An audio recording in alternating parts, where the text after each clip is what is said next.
Hello and welcome to the Glad You Knew Politics Podcast. I'm Reese Ryan, and here with me as usual is Nathan Ang. This week, we have a special US politics and election chat as we speak with Seth Masket, who is a professor of political science, the director of the Center on American Politics at the University of Denver, and the author of some of the best-selling books in America.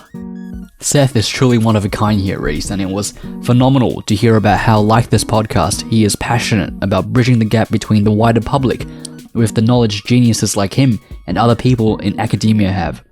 It's tough to pinpoint exactly what this chat is about as we talk about almost everything in this US election special, from Trump, democracy, QAnon, the coronavirus, and how the Republican and Democratic Party will respond following the recent presidential election.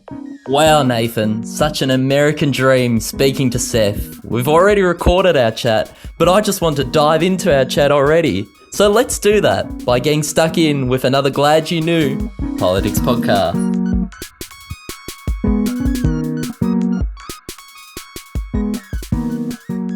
Seth, thank you for joining us. You are a professor of political science, the director of the Center of American Politics at the University of Denver, the author of some best-selling books here. I'm curious, what sparked your interest in politics?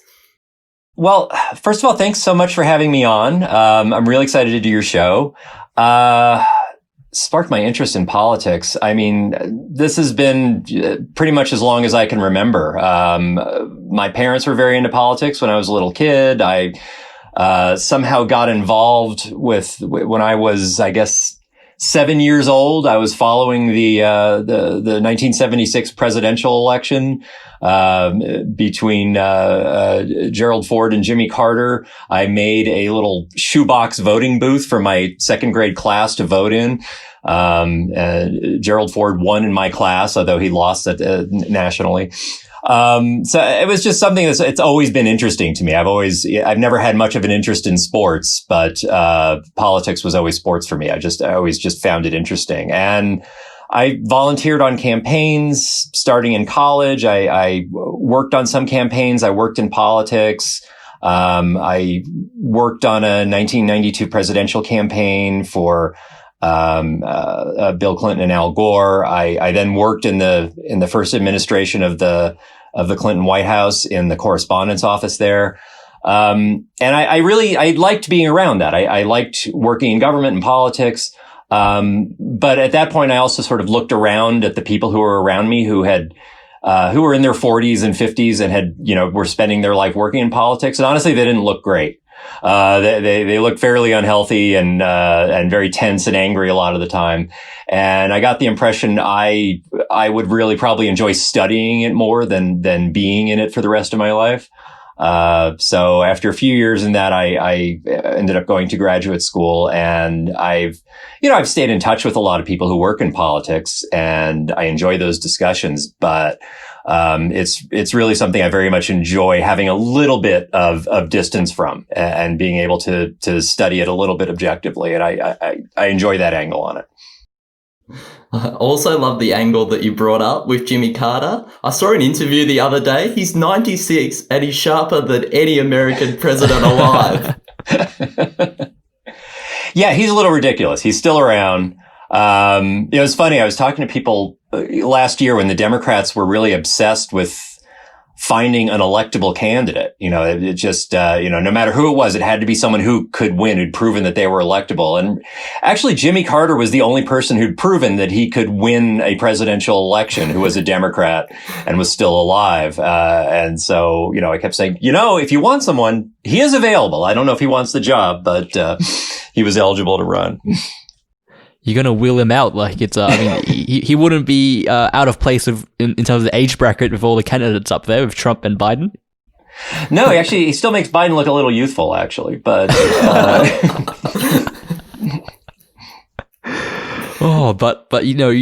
You've worked in politics. You're now on the kind of the other side of the academic kind of side. But in this day and age, it seems that it's with all the fake news and the post-truth kind of world, it's tough to figure out who are the experts, what's the truth, what's the fact. Why should we take stock in someone like you? who works as a political scientist in academia over someone maybe like Tucker Carlson or maybe Andrew Bolt here in Australia? Yeah, that's rough because this is not only, I don't have a sense of what how much the political system is like in Australia, but certainly in the United States, things are very polarized right now. And, there's, particularly for news personalities, there's a real incentive to say the most bombastic thing, and just get attention for that. And for the most part, that's not what political scientists do. So, why should we be listened to? There are some of us, I put myself in this camp, who sort of like the public engagement side of academic work. That is, we're not only publishing research and teaching in the classroom, but we're also writing blog posts and opinion pieces. We might do podcasts. We might appear on news stations or in newspapers. But I think that the difference with when political scientists do that is that, in the end, we are held accountable for our scholarship. That's the thing that kind of matters for our career. And we write things like books and peer-reviewed articles. And in order to get those things published, we have to make clear arguments. We have to have persuasive evidence backing those claims up. And we have to make that evidence available to others. And it's subject to peer review. Others people have to look at them and believe them, and they question them. And it's a long process. We're not always right, but we're accountable. We're transparent. If we get something wrong, we learn something from that, and we improve our findings later. When you have people like Carlson or Bolt out there, they're basically not offering evidence; they're offering opinions.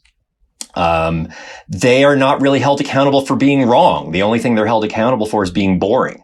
And that's when they lose out. And, maybe once in a while they'll offer, they'll make a statement and they'll back it up by saying, well, because freedom, or because the Soviets tried this and it failed. And that's the evidence that they offer. That's not really evidence. We can be held accountable. Also, generally, if you ask a political scientist something and they don't know the answer to, they will say that. If they're being responsible, they'll say, look, I don't know. Or here's some competing evidence that could tell us one way or the other. Here are the reasons, why I believe this will happen, but there's reason to be skeptical. Those aren't always the most exciting answers, but they're honest. Pundits will generally give you an answer, whether it's right or wrong. So, we're less satisfying. We make for worse television, but I think we're more responsible in the end. And we tend to be more accurate as a result. You may not have the hot takes of maybe a Tucker Carlson, but you've got, I think, a better personality. You don't feel like punching him in the face. Yeah, hopefully we can get through an interview without actually wanting to punch us in the face. That's a reasonable goal for us, I think. Absolutely the goal. And was it frustrating at the start of 2016 or a little bit earlier when Trump came out with all the fake news? And did you see this as a real threat to the work that you and so many other political scientists around the world do? A fair number of politicians will say things that are just wrong. It's rare that they outright lie. I think, Trump is kind of an exception there. Sometimes they'll just spin things in a certain way that puts them in an advantage. Sometimes they'll just, they'll blame the country's problems on things that really aren't to blame. But it's rare that they just come out and say like 10, 20 things a day that are just completely factually wrong or just invented. And in 2016, I think, some of us were frustrated by that, but some of us found it kind of amusing. We were like, this is ridiculous and no one's taking him seriously.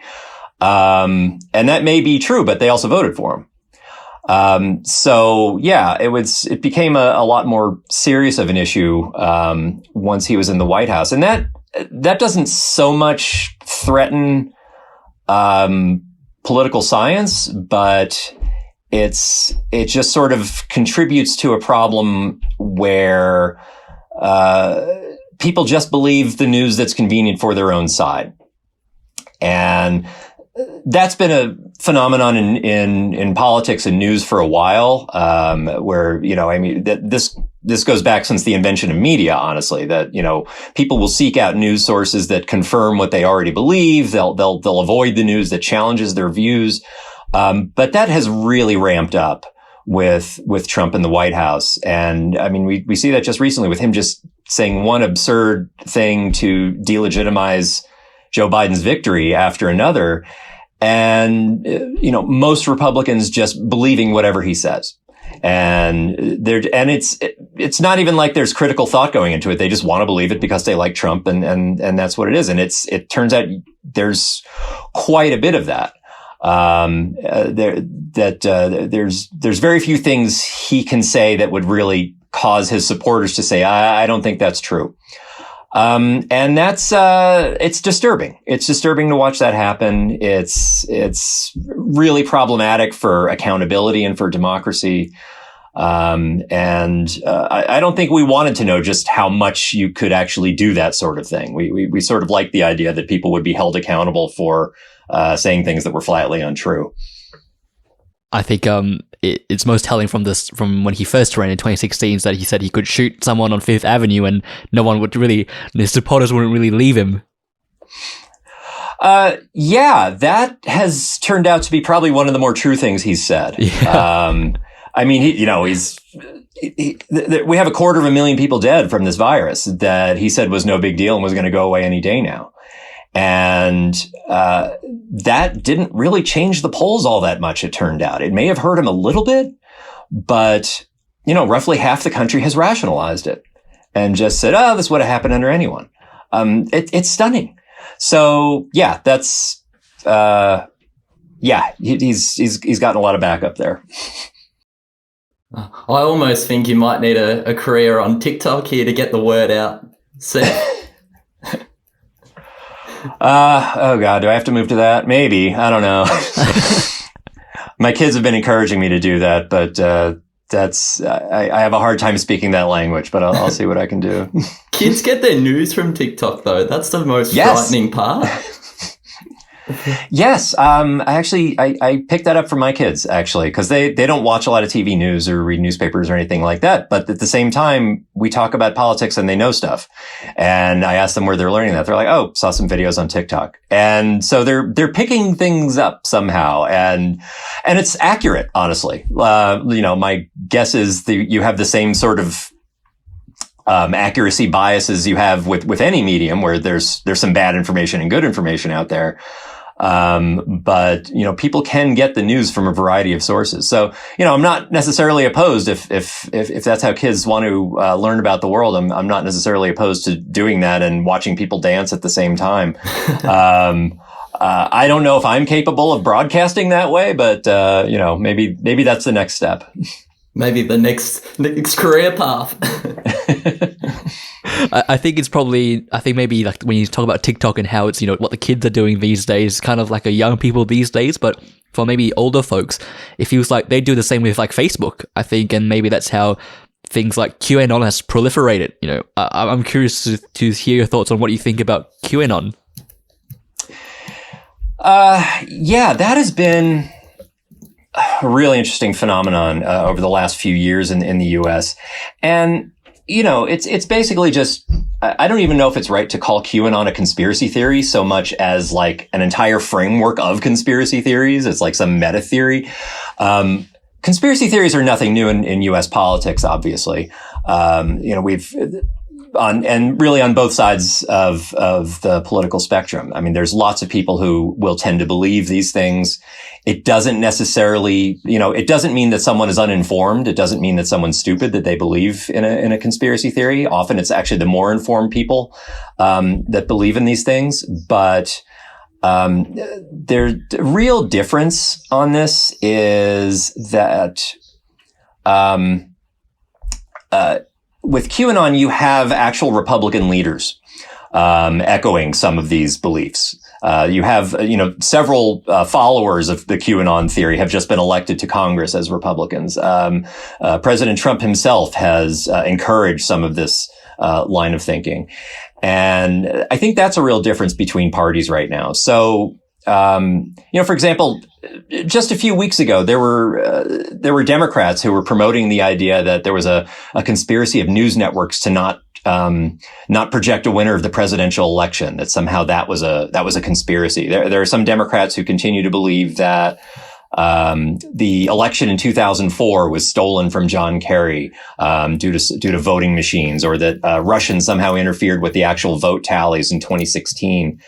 And so, people on the left are certainly capable of believing these sorts of conspiracy theories, but you don't hear that from Democratic Party leaders. You don't hear that from Democratic members of Congress or presidential candidates. For the most part, they try to keep that, they try to keep that out of the leadership. They keep that out of government. And people who spout those things don't get nominated for high office. It's different on the Republican side, where they seem to be actively encouraging this sort of thing. And even lately, Donald Trump's legal team, in sort of fighting the outcome of this election, they have been floating all sorts of conspiracies just about this year's election. His lawyers have been out there claiming that there have been hundreds of thousands of illegal votes, that there was a software company that changed election results after they came in, that software company was somehow funded by communists in Venezuela, and there was a data firm in Germany doing something. And it's a really bizarre chain of stories that they're floating, and it seems to be evolving with each day. And the president has been encouraging it. So there's a real difference there, I think. Yeah, no, Bill Gates is not funding this podcast for anyone listening. So we wish. Yeah, that's been a particular concern with, that, when conspiracy theories get sort of roped into attitudes toward the coronavirus. Which, the U.S. responses to that has already been terrible. But when you add to it, a lot of people believe that, the virus was created as part of some sort of Chinese conspiracy against the United States, that Bill Gates is somehow part of a conspiracy to not prevent, not stop the disease with a vaccine, but somehow implant chips in our brains or something like that. There's people out there who believe this stuff. And, at that point, it will become a problem when people start needing to take the vaccine, which is hopefully not that far away. And some people resist it because they have some paranoid delusion about what it will do.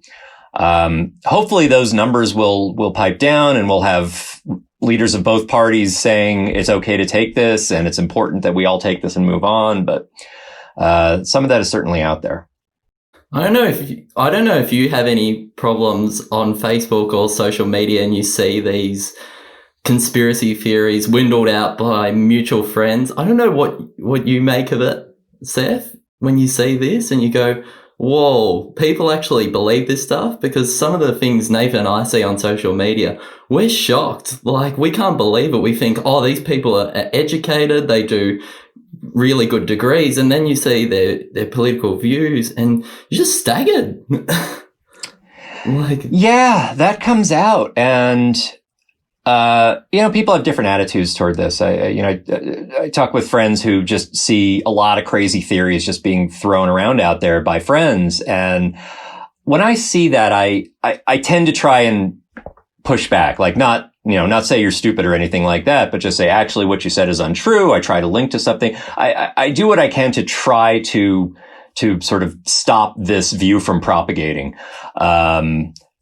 Maybe they don't believe me. They probably don't, but, hopefully I can do a little bit to stem that. Other people are just like, it's too much work. You can't stop all this all the time, and I'm just going to ignore this when these people go on about crazy ideas. It is a lot of work. And the problem is, sometimes when you challenge someone with a conspiracy theory, that just makes them sort of dig in with their beliefs. And it makes them even, if you're telling me not to, that must mean this is true. Now there's a conspiracy to stop me. So it's, I try to be polite and delicate about it, and to just, to offer coherent information, but it's very tiring. And yeah, social media is very good at magnifying this. At just, at spreading unchecked ideas to lots of very, gullible people. And that's something, we all look for ways to get our information, and you know that's always been true. There were certainly conspiratorial radio stations in earlier generations and weird TV stations and things like that. But for the most part, 20, 30 years ago, if you were getting your news, it was mediated by some sort of editor. There were things you simply couldn't get into a major newspaper or onto TV, because someone thought it was crazy. It's a lot easier to get just unfiltered information out there. And if they're clever about it, to actually, to get that seen by thousands or even millions of people. And it's harder to push back against this. I try to do my part, but, I'm only one person. It must get so tiring because, and when we talk about, news networks that are, subverting this kind of information and truth and honesty, you have someone like Fox News who have been, and still are pretty much doing it, all these years and up to now. But it's just incredible seeing how a lot of Trump supporters have turned on them. That's the most mind-boggling thing right now, where they go, Fox News is they've become too communist, too liberal, too left-leaning. We don't like them anymore. There's quite a few conservatives out there who believe that, Fox News is now part of the problem. They're part of the liberal media conspiracy, which is, that's stunning. And some of them are moving more toward, we have a more selective niche, very conservative, news networks now, OAN, and a few others, that just, that make Fox look like the Wall Street Journal. But, there's, I guess you can always go more conspiratorial if you want, but, it is interesting to see some of these areas where, Fox's news, their pundits, their personalities have been willing to say some fairly outrageous things, but their news division actually tends to be somewhat constrained, by truth, by news norms. And they have actually been somewhat responsible in the last few weeks since the presidential election. And when they have, when there are people out there floating, bizarre election theories, they have actually said, well, actually, there's not evidence for that, or they've asked people to produce evidence, to back up theories. So that has been, problem is, I don't know if that has actually helped some of their viewers, process that information better, or if it's just made them see Fox News as part of the conspiracy to undermine them. It can certainly backfire in that way. Also helps Rupert Murdoch only backs winners as well, so. This is true. I think for a political genius like yourself, though, Seth, having all the knowledge and understanding, all the tools of the trade, what do you find the hardest thing to convey and educate people through the conferences and lectures? What's the hardest but useful but challenging concept to get across? Probably the hardest thing to get across is that I'm a political genius, as you said, but I appreciate that. I'll put that in my CV. I think please do. Okay. One of the, probably one of the toughest things I've tried to convey, whether to, readers or students or anything, is the idea that ambition is actually good. That we want politicians to be political. That is, a lot of times people will criticize politicians for saying, oh, well, they're just doing something because it's popular.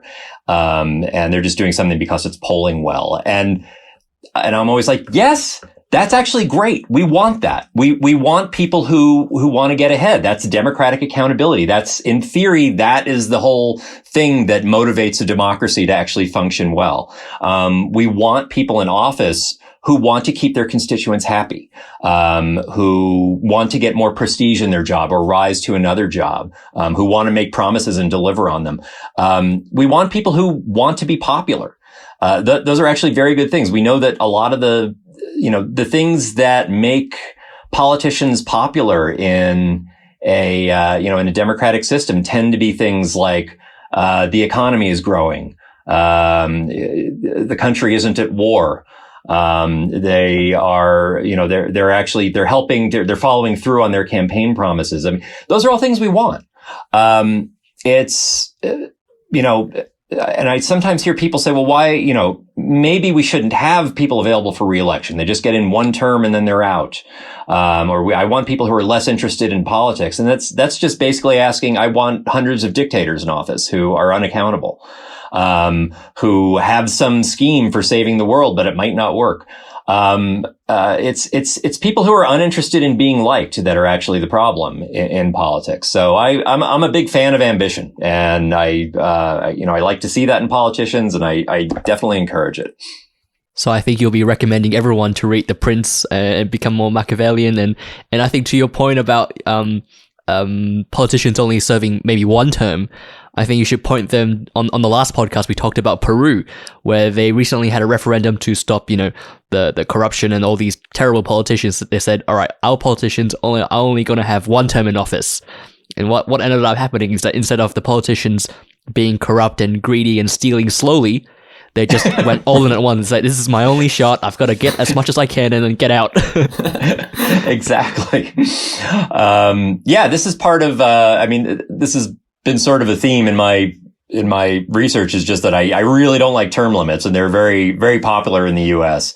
More than half our states have term limits for their state legislatures.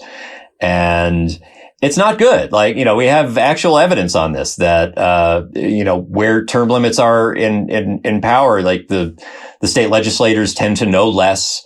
They're weaker compared to their governors. They're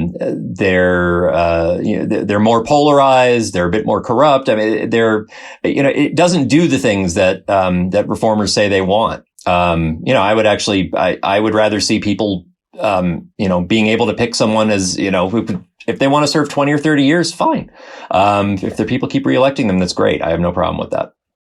Then how do you stand on maybe something like the Supreme Court, where now, a lot of people in the Democratic Party are going, it's the end of the world because it's a 6-3 majority for the conservative kind of judges, and that's, they're on the court for life. Yeah, that's interestingly enough, that's an area where some people have talked about possible term limits for the Supreme Court.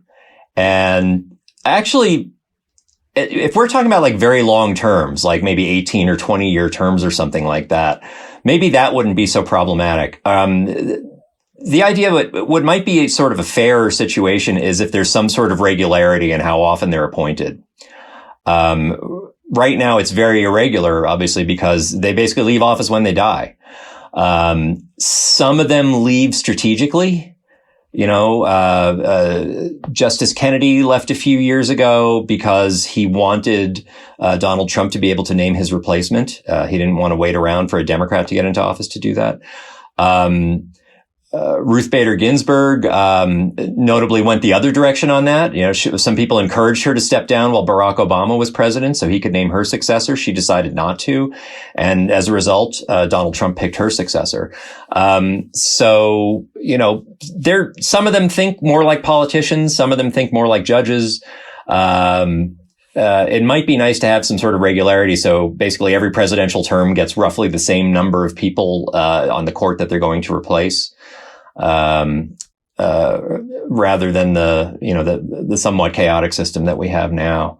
But here we are.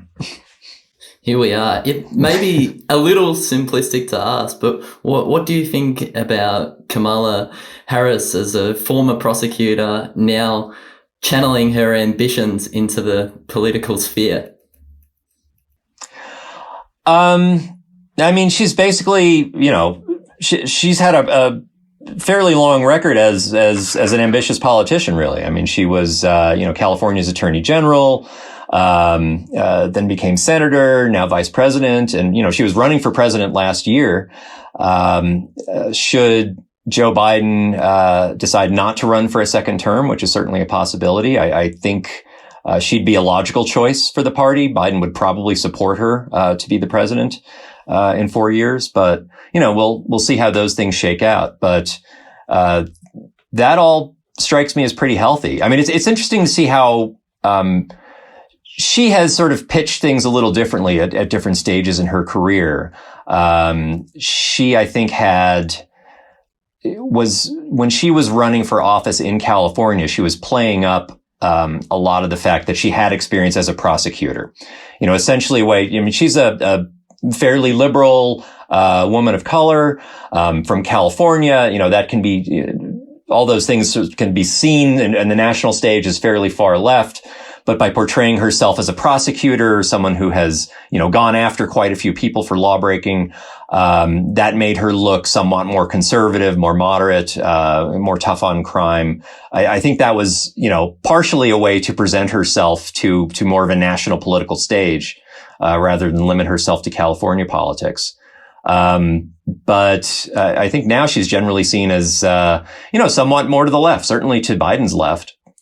And, a little bit of a lightning rod during the presidential race, although not as much as I expected. The Trump campaign was criticizing her somewhat when she was first named as vice presidential candidate, but didn't end up pursuing that very much. I expected more, and they weren't really attacking Biden all that specifically, other than Trump just calling him sleepy and old or something.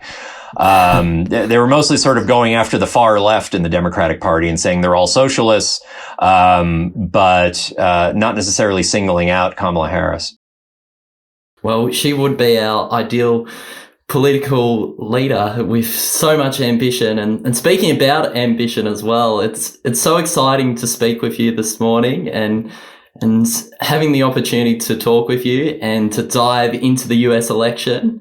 Your new book, Learning from Loss, the Democrats, and now that race is almost over, despite Trump's attempts to undermine the results. On the face of it, it seems like the Democrats have indeed learned from their loss in 2016 as they've won the presidential election. It kind of looks like they did, right? They, so for this book, I really spent the last 4 years talking with Democratic activists in the early primary and caucus states in Iowa and New Hampshire and South Carolina and Nevada and also in Washington, D.C. Mostly I wanted to get a sense of why, people involved in the Democratic Party, why they thought Hillary Clinton lost in 2016. And they had a lot of theories about that. And, people were all over the place on that. Some said, the campaign message was wrong, or they were campaigning in the wrong places, or there was something toxic about Hillary Clinton specifically, or there was Russian interference, a lot of different ideas. And there's still not agreement about why that came out as it did. But one of the persuasive arguments that some people produced was what I refer to in the book as the so-called identity politics argument. Identity politics means a lot of things to a lot of people, but in this framework, I'm describing it as basically this argument that Hillary Clinton and Democrats spent too much time campaigning for the needs of underrepresented groups, for women, for people of color, for the LGBT community and others, and not enough speaking to the needs of the so-called working class white voter. And those folks in turn responded to the people who were talking to them, who were Donald Trump and the Republicans. I'm not saying this is the real reason why that election came out as it did, but a fair number of Democrats came out of that election thinking it was. And if that's, your belief, then, a lot of what they believed was, in order to win the next time, probably the best person they could put up would be a moderate white guy with some experience in the party. And, as long as Joe Biden was around, as long as he was interested in running and not doing horribly in some of these early campaign events, he was kind of a logical coordination point for the party. He was a fairly easy choice. He was certainly not everyone's first choice, but he didn't really alienate that many people in the party. Not very few people really hated him. And he was in many ways like a lot of people's second choice. And that was fine. That's a good position for a nominee to find himself in. It was also a party that was unusually obsessed with the concept of electability. It's kind of interesting. There was the survey firm YouGov, has done this survey for the last 4 presidential cycles here, where they asked Democrats the year before the election, who would you rather see nominated? Would you rather have someone who agrees with you on most issues or someone who can win in November? And almost all the time, people say, I would prefer someone who agrees with me on most issues. Last year they did this survey. Overwhelmingly, Democrats said, I prefer someone who can win. That is, they were far, happier to give up some things that they cared about for a win. Whether that mean, yes, I want to see a woman nominated. I want to see a person of color nominated. I want to see us move left on some important issues. But the most important thing right now is to get Donald Trump out of the White House. And they were willing to give up a fair amount of things for what seemed like a safe bet with that. And they gambled that Biden was that guy. And it looks right now like that was probably a good call. That Biden's win in a number of these swing states to get just enough electoral college votes to win was not huge. It was fairly narrow. It was like by 1 or 2 percentage points. And a lot of polls last year suggested that in those places where Biden could win narrowly, like Michigan and Wisconsin and Arizona, that other candidates like Bernie Sanders or Elizabeth Warren, they might not win. So assuming those polls are accurate, Democrats probably made the right call on this. That doesn't mean this is the right call in every election, if you're running against a different candidate, it might be a totally different set of considerations. But right now it's looking like they learned something and made a good call. Do you think this maybe, how the poll asked how would you rather your candidate win or would you rather your candidate, agreed with you on most issues? Do you feel like that's maybe kind of, it feels like a false dichotomy that maybe perpetuates this notion that your candidate can't win? Like, let's say for me, I was hoping maybe Bernie Sanders would get the nomination, right? Like, it's saying like, because I agree with him and I like his policies, I don't think they make sense, but then his policies can't win elections. So it's kind of saying maybe this kind of power structure where it's saying, great for you, you want to have, free healthcare for everyone and universal healthcare for everyone and things like that. But then again, it's kind of like you're just a city thinker, you're just a liberal, you're in the big cities, and it's not really an electable platform on which you can thrive and prosper on. And in a way that feels like, it's a systemic effort to say that, no, we can't change anything really big and in my view, potentially helpful. Yeah, I think you're right. I mean, it's not necessarily, I found it a useful question to ask, but there are some assumptions built into it that are not necessarily accurate. It's kind of built on this whole idea of the sort of mythology about electability, which is something I've obsessed on a little bit in the last year or two. People have a lot of very firm beliefs about what makes a candidate electable that are not necessarily supported by a lot of evidence. They're, basically like electability is not necessarily, it's not who you want as a candidate. It's who you think someone else wants. And more often in American politics, it's like, it's my impression of who a white person in Wisconsin wants. I'm making a lot of guesses there. And I don't know that for certain, about what these people actually want.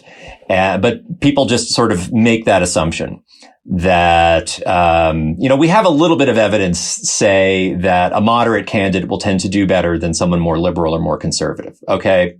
We look, hundreds, thousands of different elections. We do find a pattern there that, moderation helps. A lot of people also believe that a black candidate will do worse than a white candidate. Maybe that, a black candidate will lose some white votes, but also might pick up a lot of black turnout that might help in some states with large numbers of black voters. A lot of people assume that women will not do as well as men. Well, actually, if you look at the evidence, women candidates do about as well as male candidates. So, this was something that really surprised me in doing my book, is how many people I spoke to, really kind of held on to these beliefs that weren't necessarily supported by a lot of evidence. I sort of hope for something like, like the book or the movie Moneyball, that people are really plugging in hardcore statistics into their assumptions about who can win elections. And it's a lot of gut feelings about who can win and who can't, and who should be nominated and who shouldn't. But it can be very hard to fight those suppositions. Not everyone's a Jonah Hill. Exactly. Not enough Jonah Hills are out there. Oh, don't give Brad Pitt any ideas. He might be running for office 2024. Oh, I'm interested to know, though, Seth, what are some of the traits of politicians for their electability? Do they have to go to church? Do they have to be like Donald Trump with the Bible up to get the support of the evangelical listeners or supporters? In some ways, I don't know quite how to think of this, but I think Donald Trump has helped explode some of those ideas about what makes someone electable. He acted in 2016 in particular. He did his best to be unelectable. He did all the things a political consultant would tell their candidate not to do. To needlessly upset, veterans, to attack John McCain for being a prisoner of war, to attack Gold Star families, people who've lost their children in the line of duty. Just to call Mexicans rapists, basically to make a lot of enemies he didn't need to make. And he did all those things that are unelectable, and nonetheless he gets elected. Which, if there's some possible helpful legacy coming out of that, maybe it helps, remind people that, maybe a lot of the things we believe affect elections don't actually have that much of an effect. That a lot of these things people are looking for, that the way a candidate behaves or speaks, or every little gaffe that they say, or certain amounts of scandal, they might move the vote a little bit, but not a ton. And so in some ways that might be helpful. I was sort of worried that, it was interesting to watch the Democratic presidential nomination cycle over the last year or two. To see how much they had picked up from Trump style. And they actually still seem to be worried about, in some ways, like kind of normal political things. Like they actually wanted to do well in debates, and they wanted to not look scandalous and not look too extreme. And they wanted to look like they were sensitive to religious views, and they had happy families, and they were still doing the things that politicians do. So I don't think Trump's experience has completely undermined that for all of U.S. politics. So people still sort of I think believe in a fair number of these things, and in some ways, honestly, some of this might have worked to Joe Biden's advantage. His portrayal of himself as, one of the words I heard most ascribed to him was the word safe. People found him basically inoffensive and maybe even a little boring. And people were thrilled by the idea of being bored for the next 4 years. It's just, if U.S. politics could be a little less interesting, that would actually be wonderful for a while. And, that I think somewhat helped him. If you watched his, not necessarily his place in the polls, but his favorable and unfavorable rating in the polls, where they simply asked, do you have a favorable view of this politician?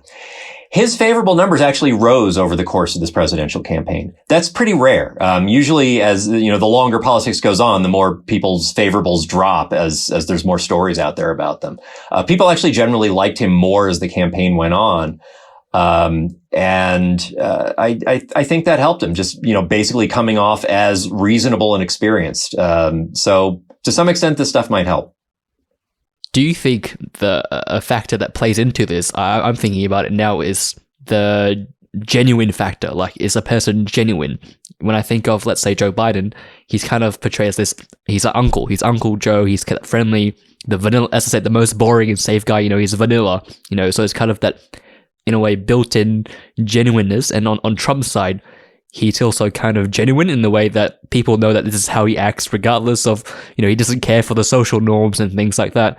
Whereas if you had someone maybe try copy him and follow in and try to build on what he's, take what he's kind of found as lightning in a bottle, is no longer as genuine as him doing it. That gets into an area, the term that's often used in U.S. politics, either genuine or authentic. People say, well, someone will vote for someone if they seem authentic, if basically I believe what they're doing.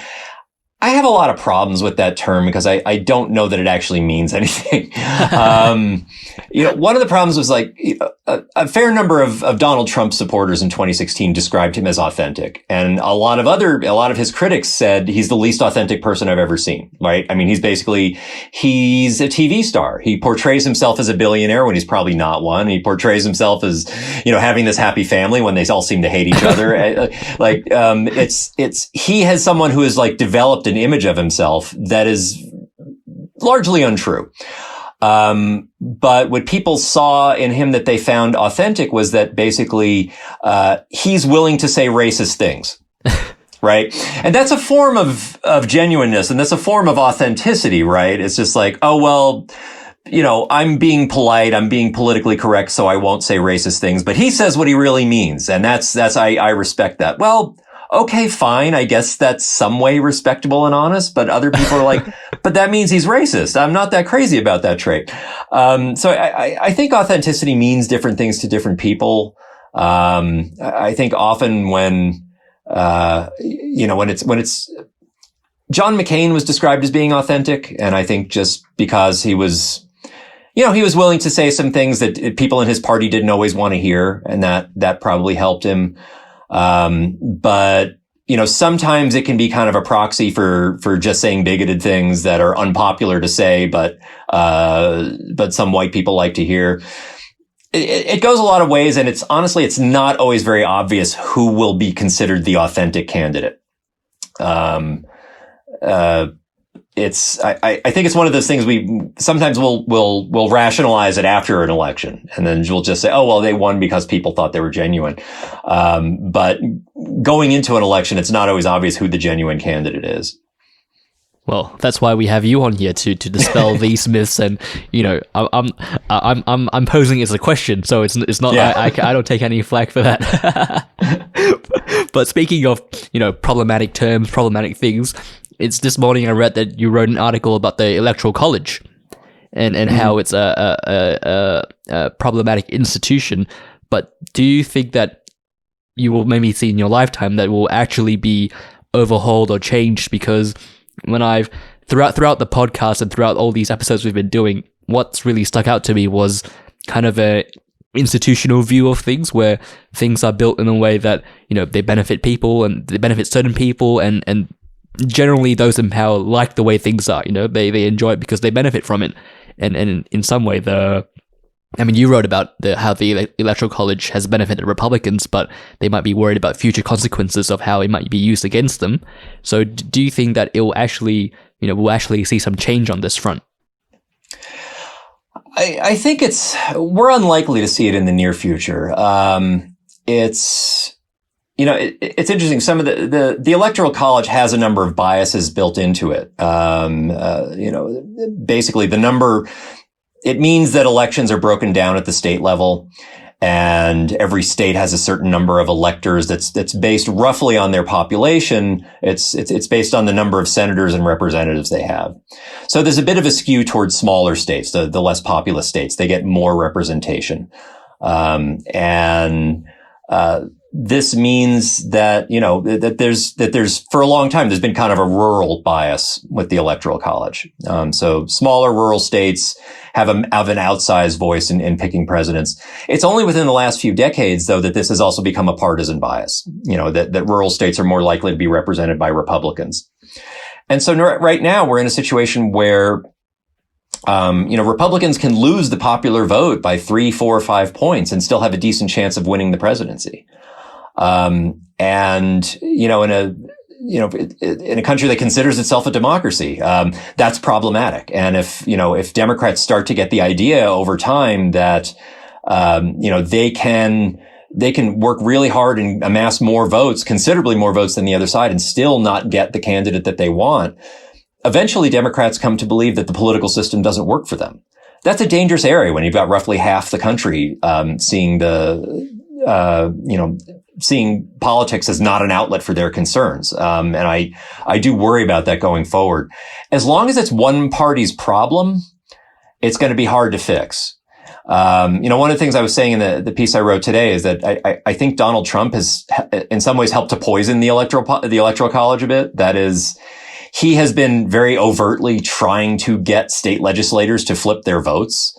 To say, yes, even if Michigan voted for Joe Biden, their state legislators should still send electors, who would support me. No president has ever done that before. I mean, this is a very overt effort to flip an election. I don't think it doesn't seem to be going anywhere. But I don't know that, in some ways it's pointed a vulnerability to the whole system.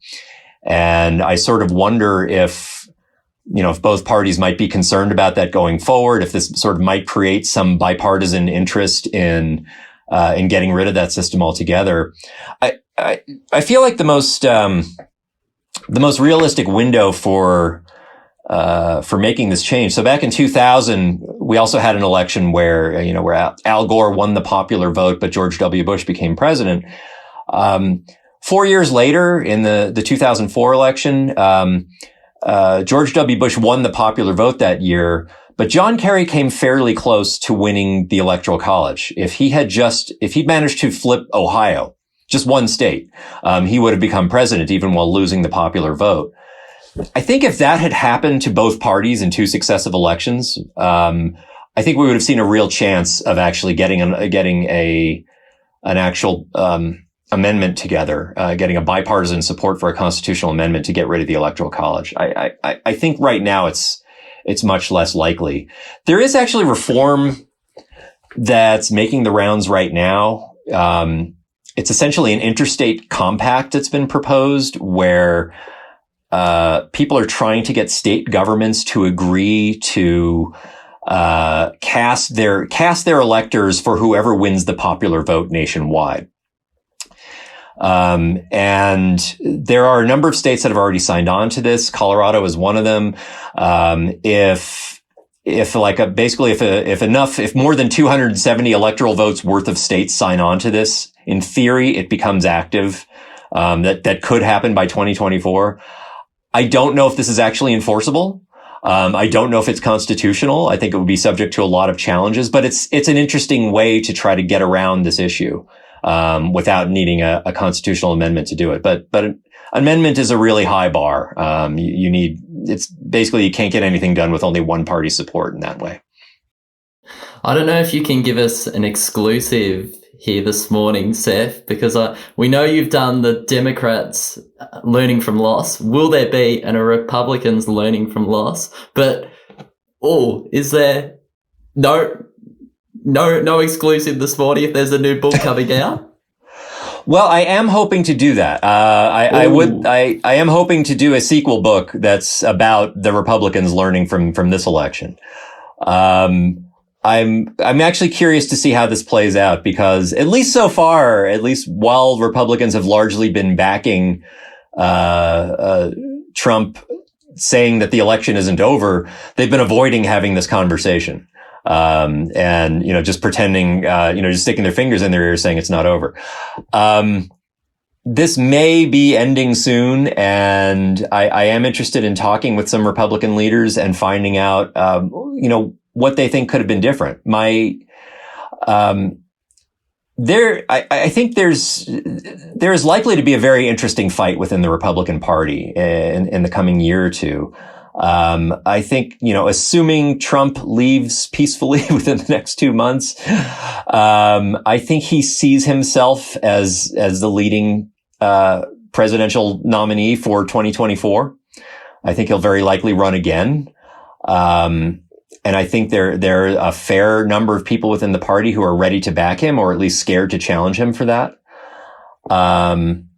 And I think there is also a fairly sizable portion of the party, and I'm thinking of people who are involved in the Lincoln Project and the Never Trumper movement, and people who consider themselves Republicans but have not been supportive of Donald Trump, who would like to turn their party away from him, who would like to sort of turn the page and try and find a path back to kind of the Reagan-Bush version of republicanism.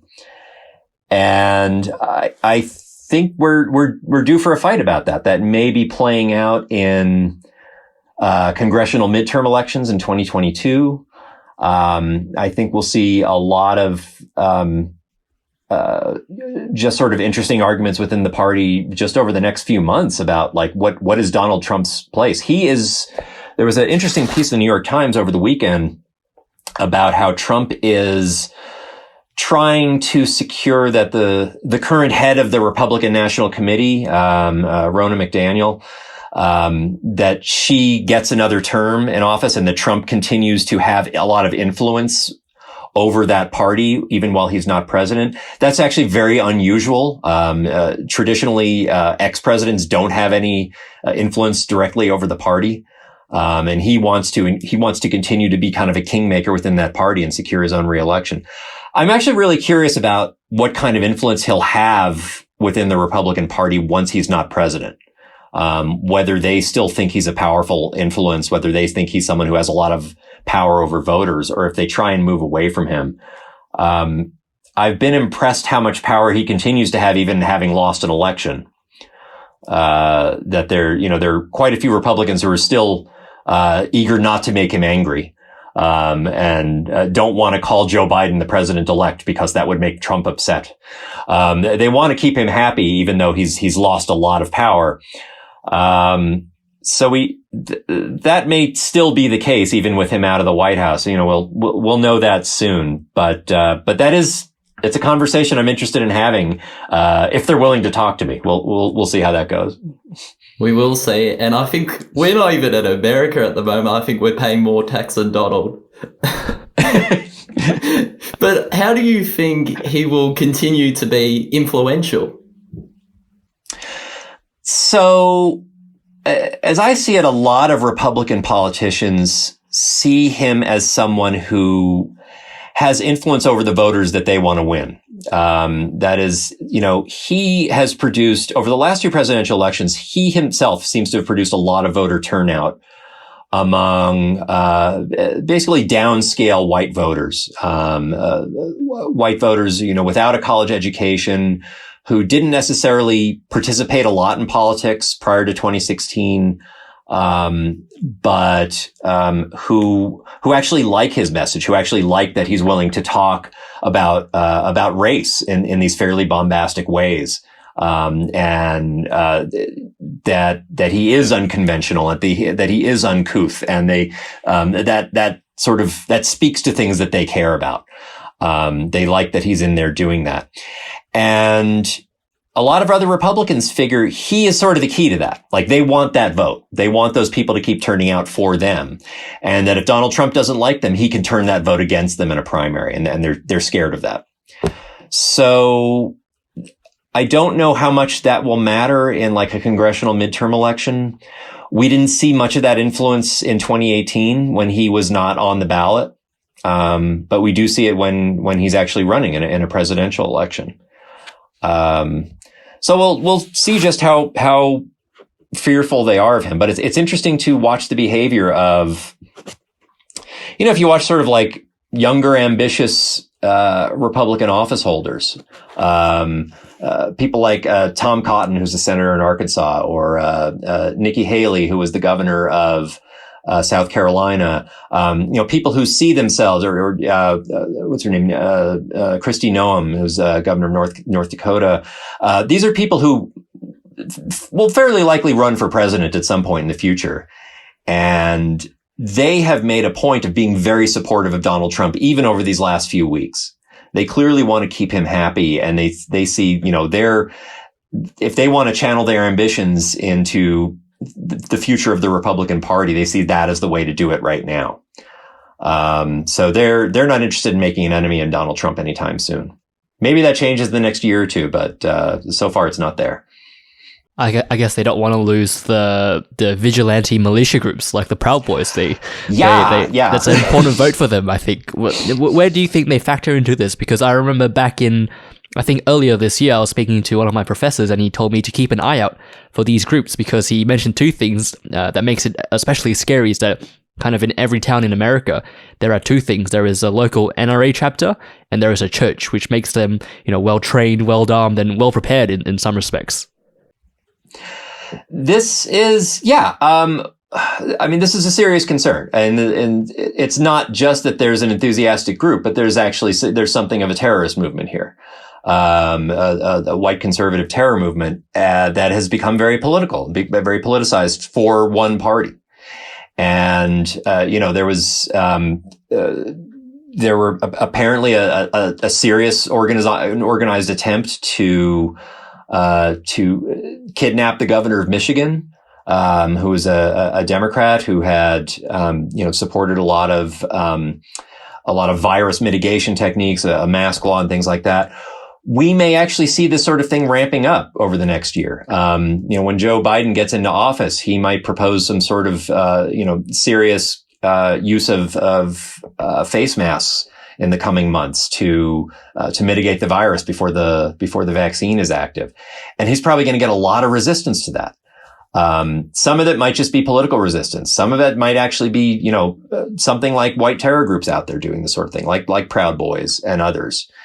And I'm always curious, when politicians like Donald Trump and others seem to be praising these people as patriots, how much of it are they just? I mean, first of all, they're being wildly irresponsible in doing that. But how much of it is like they're sort of are they just into their energy, or are they even like scared of them? Like, are they scared of pissing them off? That's a real problem. And I think, honestly, a serious and growing threat in American politics right now, that the possibility of political violence is pretty serious right now, and more serious than we've seen in a while. I don't think we're nowhere near anything like a civil war or anything like that, but, there are, the combination of conspiracy theories and a militant group and very easy access to firearms, is frankly not a good combination. And it's something we may be seeing more of in the coming months and years. We've had our own political polarization here in Melbourne. I'm not sure if you've heard, Seth. We've had an extensive lockdown to battle the coronavirus, where a lot of conservative media outlets and politicians have been quick to brand our state leader, Dan Andrews, as a dictator. After having read books like How Democracies Die by Daniel Ziblatt and Stephen Levetsky, I'm quite amazed that Trump's authoritarian tendencies have not been a focal point in this coverage. I think that's a good point. I think, honestly, there's been some of that since the election. When people point out, him refusing to concede, his election loss is something that dictators do. That is an authoritarian technique. And some people have been willing to point that out. But I think you're right that, in both 2016 and 2020, and the coverage of his presidential campaign, not that many people have pointed, they've pointed out the horrible things he said, and, extremism and other things, but not that many people have simply pointed out, this is an authoritarian technique. This is anti-democratic. And one of the more disturbing things about, the more I understand about authoritarianism, is that it's not necessarily unpopular. That is, telling voters that, hey, someone is seizing power and he's violating traditional norms, that doesn't necessarily scare people all that much. And there's actually some people who kind of like that. There's a fair number of voters who say, oh, good, we've needed someone to take control. There's been too much disagreement. Think back to the Star Wars prequels. This is how democracies die, to thunderous applause. Yes. There are people out there who will applaud that sort of thing. I really love the book, How Democracies Die. I've taught with that book. I think it's particularly good at pointing out the markers you need to watch for to know if your country is going down a bad path. But I think it has less to offer about what you're supposed to do when you see it going down that path. How you, are there ways to reverse that? That is, okay, so let's say your government has hit all those marks. Then what do you do? Does that mean it's time to leave the country? Is it time to point this out publicly? Is it time to start prosecuting people? Is it time to prepare for resistance in the streets? I don't actually know. My own experience as a specialist in American politics has not honestly given me a whole lot of expertise in how to resist tyranny. I think, it turned to the comparative politics people for that. but it's sort of speculative, but it forces some uncomfortable conversations, and a lot of uncomfortable questions about when do you stop analyzing these things, and when do you start actually trying to influence them and change them? No, I completely agree with you. I think it's a terrific book, but unfortunately, after reading the book, I've read about how it's basically kind of a doom and gloom. Trump has hit all these conditions of being a tyrant, and it's not good. But the solutions didn't seem very strong in a way, and I suppose you said you can't really offer any kind of solutions to what do you do when they hit these things. But I think the other question I had that seems more pressing, that seems to be for me central to kind of the whole problem, is the kind of maybe Republicans and the rule breaking, and how they are very they are very flippant with all the precedents and rules, and in not only the actual rules but the informal rules as well, right? Like how do you and the Democrats seem to be kind of just like laying down, like letting it happen in a way. They're unable to kind of stand up to it, because if they break the rules as well, it kind of, I think maybe the book says it kind of fosters this thing where both of them kind of like an arms race, where you break a rule, I'll break a rule, and it kind of escalates. Do you have any possible solutions to how the Democrats can stop this rule breaking? Yeah, I think you're raising an important point, that this is definitely not all about Trump. That we have seen a trend, particularly in the Republican Party in the United States, where it has become, a lot of people evaluating it on a lot of different scales find it has become a more illiberal party. That is, it has become more embracing of anti-democratic techniques, more embracing of rule breaking, more encouraging of violence, more willing to violate traditions to get whatever they want. And the Democrats have really not moved in that direction. And this was going on before Trump was in the White House.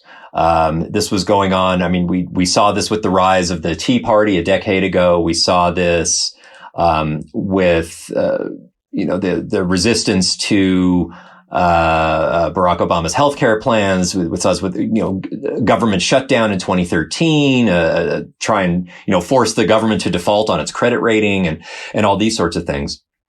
I think that presents real long-term problems. I think one of the best examples of this in 2016 was, the Senate Republicans refusing to consider Barack Obama's, Supreme Court nominee.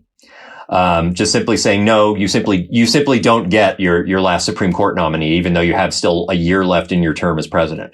That was a shocking change. That was a real shocking abuse of the party's powers over the Senate. And that remains kind of an open wound in American politics. And my feeling on that is that, that is not about to change, and that, the only real way to combat that is for Democrats to be willing to also embrace some serious, norm violations as well. There was talk that, if they, there's a small chance that, well, not a small chance. There is a chance that Democrats take control of the Senate this year. There are basically Senate control is coming down to 2 special elections in Georgia right now that are going to be held in early January. Those races look basically tied right now. So, there's a chance that Democrats pick up both, and then they have narrow control of the Senate. If that's the case, we might see Democrats doing some things like, adding states to the United States, adding the District of Columbia as a state, possibly adding Puerto Rico as a state, and getting more Senate seats that way. And also possibly expanding the Supreme Court. They've talked about possibly doing that. I don't know if they'd have the votes for that, but they've talked about it. I think there has to be something of, some sort of version of democratic lawlessness, to counter the Republican lawlessness, for them to come to a new equilibrium and just say, okay, neither of us like this lawlessness. Let's see if we can generate some new norms to prevent this from happening in the future. But if you only have one party being lawless, that is not a healthy thing. That creates basically a government that's going to be less and less representative of where the American people are. And it just simply encourages them to continue with that behavior. And I think over the long run, that's actually the more dangerous solution rather than the arms race.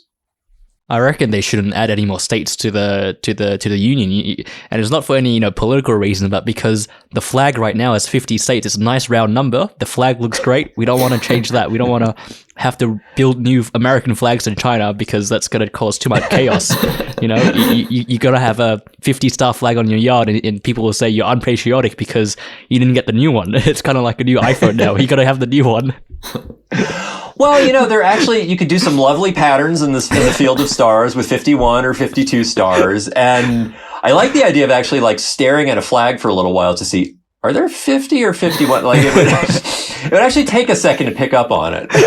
But, we've had this flag has been stable for a long time. I'm assuming this is probably the longest we've gone without adding states. The last time we added was 1959. I think we're due. It's too much change, Seth. We don't need it. I can't take it. It's just 50. All 50 states got a good ring to it. It's a tradition now. We don't want to break any more precedents. The Olympic flag bearer is just ordering a new flag as we speak for Tokyo. It'd be good for the flag business. They have to sell new flags now to everyone. So it's a job creating issue. Oh, beautiful. And we're all about jobs here when speaking about American politics. But the Moneyball question here, and we were speaking about Brad Pitt earlier. And what were the biggest lessons you've learned throughout your career in political science? Biggest lessons I've learned. For one thing,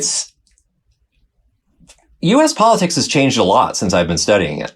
I started grad school in the late 1990s, and when I was first starting out and when I was first starting in the classroom, it was a lot easier to treat the parties as relatively equal. That is, obviously they stood for different things, but that they were approaching politics in roughly the same ways, and that if the roles were reversed, they would each do roughly similar things. I have a harder time making that argument today. I think the parties have very different orientations toward politics, very different approaches toward how they treat tradition and how they treat norms. And it's honestly become a lot harder to teach as a result of that. That is, I have Democratic and Republican students. I have independent students. I want to be respectful to all of their views. I want to encourage them, if they're interested, to pursue life in public service. I think it can be an excellent and very rewarding career.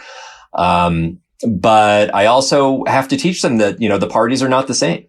That, one is more encouraging of lawbreaking. One is more encouraging of violence right now, and that these are serious issues. And when I teach, I'm trying to teach them about, this is normal and this is not. This is typical of American politics and this is not. Is it usual for a sitting president to complain about Supreme Court opinions? Actually, yes. And to bag on particular justices, that happens. Is it usual for them to tweet threats at them? No, that's obviously different. As I try to be as clear about that as I can, and to be as honest about that with I can. Other lessons about political science. I've had an interest, I think, since I've started, in kind of a variety of different research methods. I went to UCLA for graduate school. They did a very good job, I think, teaching a lot of political methods, a lot of research methods. They teach a lot of different statistical approaches to things, how to collect large data sets, how to analyze elections, how to, analyze, behavior of elected officials and things like that. And I find these quantitative methods have honestly been great. Like I find them incredibly useful in my own work. It's good to be able to analyze a whole lot of different events in a fairly neutral and quantitative way. But I find qualitative methods equally important. That is, interviewing people, having discussions with people who are involved in politics, being able to do historical research of, looking through old newspapers and, talking to people who used to be involved in politics. I really think a combination is a good way to go. Because you want an idea of, causal relationships. You want an idea of what actually motivates people. What do politicians say they care about? What do people who have gotten involved in politics, what actually gets them up in the morning? What do they care about? What do they think people are telling them? I really like going, using a variety of different methods to get at what I'm doing. And I really pursued that a lot in my current book. And I really find that tells the best story, and kind of the most coherent approach is just having a lot of different methods there. And finally, a big lesson for me is that I think, not all of us do this, but, I find kind of engaging with the public is really important and useful. Not just teaching, but also like, blogging and podcasting and speaking a lot to reporters. I find that really helpful. When I first got involved in political science, there was a real sense that, we were going about our business of trying to understand politics, and that political reporters were doing that as well, but we weren't talking to each other. We were going at it completely separate from each other, and each of us viewed the other as irrelevant. And I think we're actually talking to each other more. Thanks to social media, thanks to blogging, and thanks to, a lot of other techniques. I think, reporters have a better idea of what political scholars are working on, and we have a better idea about how political reporters are covering things. And I think that has actually that's been a really good and helpful, trend in political science field. And I'd like to encourage that and see more of that. No, absolutely, and I think it's brilliant, because you no longer kind of academics in their ivory tower, kind of just professing their expertise and genius like yourself to everyone, and this is all my knowledge, and you have to accept it. It's all there. But what gives you hope for the future of America, and then maybe it's politics in particular? I mean, I should say I have a lot of worries about America in the near term and the long term. I think there's a lot of biases built into the American political system that are not healthy right now. I'm concerned about polarization. I'm concerned about the direction the parties are going.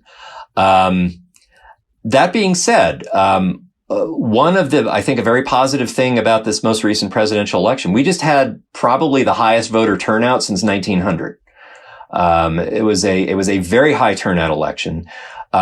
We've just gotten through a year in which, in addition to this terrible virus that's going on, not only was voter turnout very high, but also, people were registering a lot of dissent in protest and social activism.